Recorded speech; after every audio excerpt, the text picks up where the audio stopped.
siang, malam, dan teman-teman semua. Perkenalkan, nama saya Stefani Mardiana Susanto dengan NRP 130119012. Hari ini saya akan membawakan video pembelajaran tentang a millennial era of central banking in the United States. Yang pertama adalah profil tentang Amerika Serikat.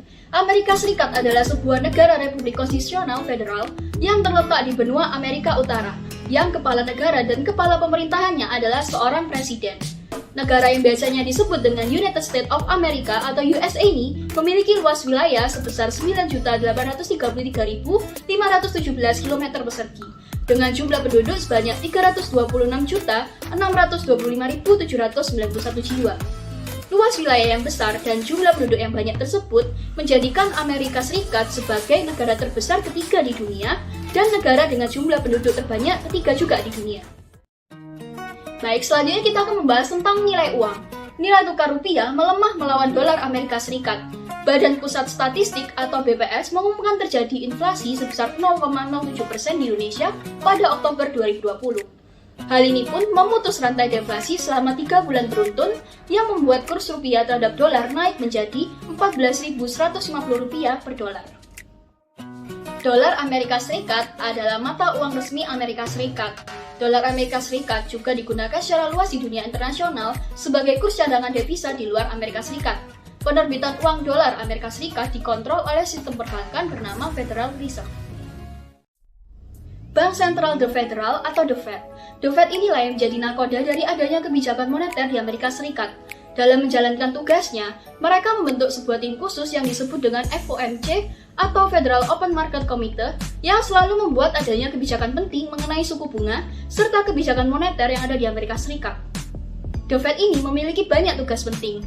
Salah satunya adalah menjadi bapak dari bank-bank yang ada di seluruh Amerika Serikat. Yang kedua, menjadi bank bagi pemerintah AS dan berperan sebagai regulator bagi institusi keuangan. Selain itu, The Fed mempunyai wewenang guna mengelola semua kondisi moneter Amerika Serikat. Perbedaannya dengan bank lain adalah kebijakannya mempengaruhi seluruh pasar keuangan di dunia, bahkan di Indonesia. Alat yang digunakan untuk menjalankan adanya kebijakan moneter adalah operasi pasar terbuka dan menentukan diskon rate. Adanya diskon rate ini benar-benar sangat penting karena mampu memberikan petunjuk tentang arah dari kebijakan moneter The Fed. Struktur bank sentral di Amerika Serikat cukup unik apabila dibandingkan dengan bank sentral di negara lain, yakni Bank Sentral Amerika Serikat tidak memiliki hak untuk mencetak mata uang, di mana hak ini dimiliki oleh Departemen Keuangan Amerika Serikat. Ekspor-impor Amerika Serikat. Amerika Serikat adalah importir barang terbesar pertama dan eksportir terbesar kedua di dunia. Meskipun ekspor per kapitanya masih agak rendah. Kanada, RRC, Meksiko, Jepang, dan Jerman adalah mitra perdagangan utama Amerika Serikat. Di Amerika Serikat, minyak adalah komoditas impor terbesar, sedangkan alat transportasi adalah komoditas ekspor terbesarnya. Selanjutnya, kita akan membahas bagaimana peluang bisnis di Amerika Serikat. Amerika adalah salah satu negara tujuan bagi sebagian orang untuk memulai bisnis di sana. Banyak peluang usaha di Amerika Serikat yang bisa kita manfaatkan dengan membawa keunikan khas negara kita, Indonesia. Jenis-jenis usaha yang bisa kita ambil adalah seperti yang pertama, membuka restoran Indonesia. Tinggal di negara orang pasti membuat warga negara Indonesia merindukan makanan asal Indonesia, seperti nasi goreng, nasi padang, sate, ayam goreng, lain, dan sebagainya. Tapi tidak menutup kemungkinan juga bahwa warga Amerika Serikat juga menyukai makanan-makanan asal negara kita. Selanjutnya, kita akan membicarakan tentang tantangan yang dihadapi di bidang keuangan. Yang pertama, Amerika mengalami defisit ekonomi. Tercatat defisit anggaran Amerika mengalami pembengkakan dari 1 triliun dolar menjadi 3,7 triliun dolar tahun ini. Dan tingkat penganggurannya terus naik menjadi 16% di bulan September lalu. Dan yang kedua adalah Amerika Serikat mengalami resesi.